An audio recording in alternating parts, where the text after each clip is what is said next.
Bercé par les écrits de Rimbaud, un photographe ardennais a décidé de retracer les voyages du poète ardennais.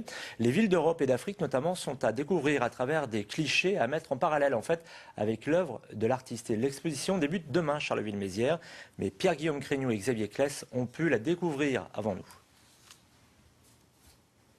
Tenez, je suis un piéton, rien de plus. J'arrive dans la ville immense sans aucune ressource matérielle. J'ai fini par provoquer d'atroces résolutions. D'une mère aussi inflexible que 73 administrations à casquette de plomb. Cette lettre de Rimbaud, elle est importante dans le voyage. Elle est importante parce que c'est cette lettre qui l'emmène sur tout le reste du voyage. C'est-à-dire que de là, il part partout.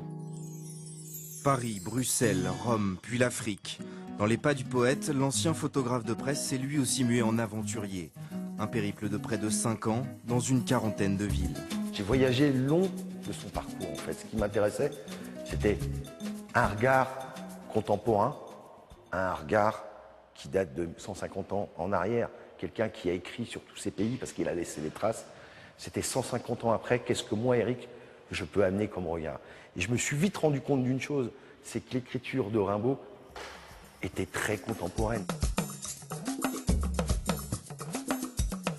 Paysages ardennais et africains s'enchaînent, sans distinction, sans cohérence apparente.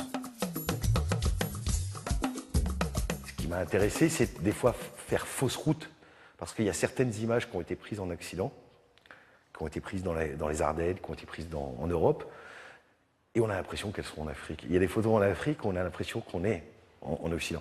Et en fait, des fois, j'essaye de semer un peu tout ça. Tout ce que je fais avec de la photographie, moi, c'est une écriture avec la lumière. Et donc, pour moi, on est trop proche de la photographie. La poésie et la photographie, c'est, on va dire, deux frères alliés, totalement. Et je pense que dans la photographie, il y a de la poésie.